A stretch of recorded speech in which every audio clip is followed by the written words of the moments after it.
Unfortunately, it must be said that the people who constituted our country were the leftists of their day. Look at the political spectrum of the late 18th century.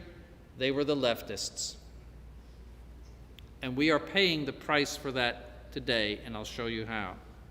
This Freemasonic thinking led the modern world to believe that freedom of religion, freedom of speech, and freedom of the press are sacred rights of humanity and should be safeguarded by society. If you were to say that to anybody today, they would say, well, of course, that's the most wonderful thing. But these were always tools of revolution. This is what the Russians cried out for in the early 20th century. All of the leftist Bolshevik revolutionists wanted those things. Why? Because they want freedom to preach their evil gospel. That's why they want that freedom.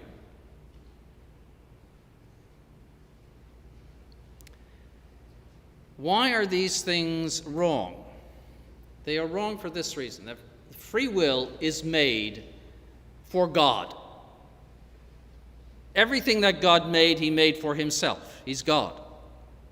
So your free will is made for God.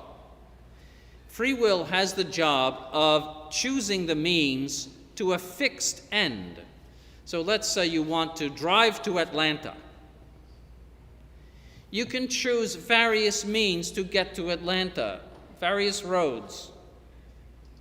But Atlanta always remains the fixed object.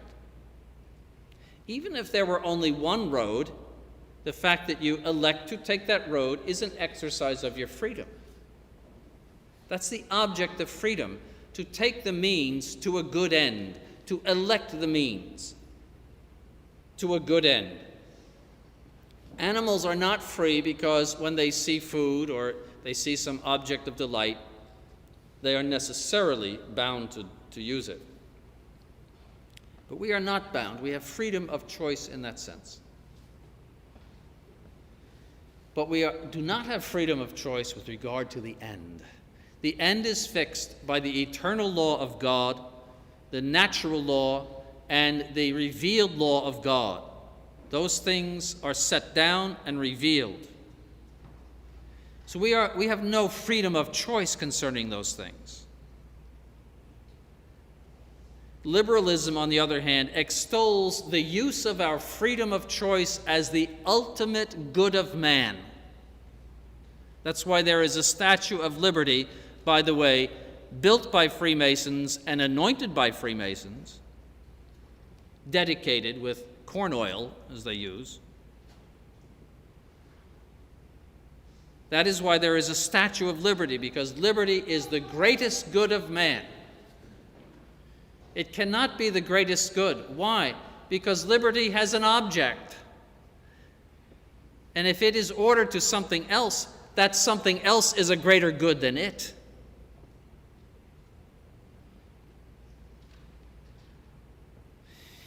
And so, our minds were made to know God. Our speech was made for the truth.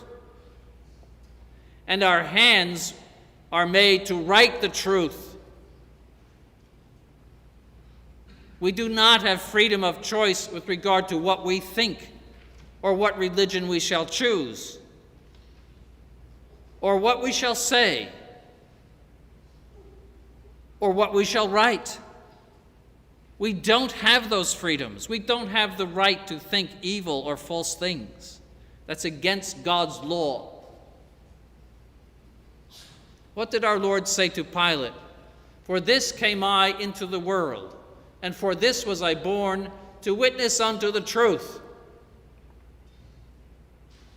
And the Catholic Church cannot give you a single sacrament, not even baptism, unless you witness unto the truth, unless you embrace the truth that our Lord came to give. The first job of the Catholic Church is to preach the truth.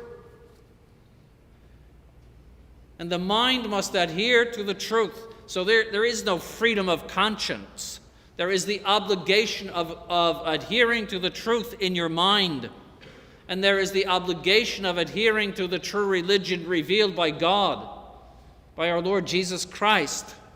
There is the obligation of speaking the truth in your speech. There is the obligation of writing the truth in your writings and in the press. And the government should guarantee the objectivity of these truths and should repress anything that is against the truth. This was the spirit of the Middle Ages, and it is detested by the modern world. Detested. And so St. Louis is the absolute opposite of what the modern world conceives of as a good monarch, a good ruler. And this cult of freedom has given us what we have today. For when they come to us and say, we want an abortion, well, who's to say that you don't have that right? You have the right to privacy, as those idiots in Washington said in 1973. Right to privacy, because it starts with freedom of conscience. If I think this is right, I can do it. Who are you to restrict my freedom? This is my body, as they say.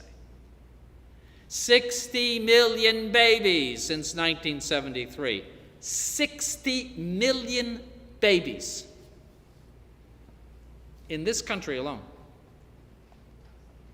Little babies, innocent little babies. 60 million. It's such a horrifying thought that it boggles the mind. All in the name of freedom of conscience, freedom of religion, because those who believe in those freedoms cannot respond anything to that. And what about unnatural vice? How do you respond to that when you have guaranteed all of these freedoms? When they go parading around looking like something from outer space. Sickos. How do you say any objection to them?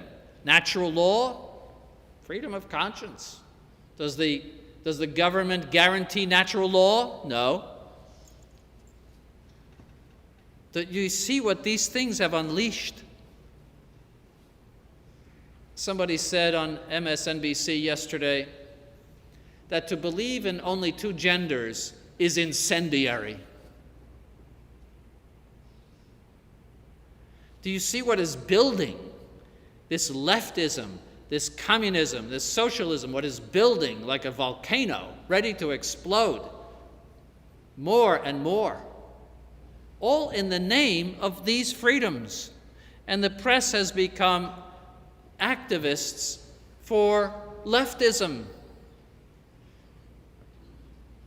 It hasn't become something that reports the truth. They become activists for leftism. They have become political parties, essentially, feeding the people with all sorts of ideas, such as that it's incendiary to believe in two genders only. I mean, this is natural law. Even the animals distinguish between male and female and what should be done. Even the animals.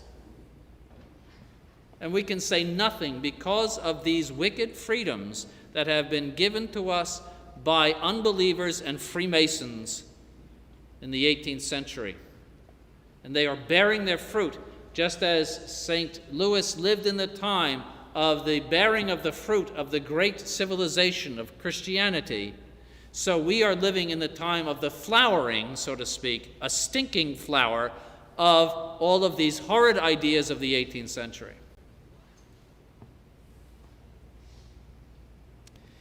So it is these freedoms, freedom of conscience, first of all, freedom of religion, freedom of speech, freedom of the press, which have given us the culture of godlessness, debauchery, blasphemy, birth control, abortion, the destruction of the family, and even Vatican II, because Vatican II purposely set out to conform itself to this modern world.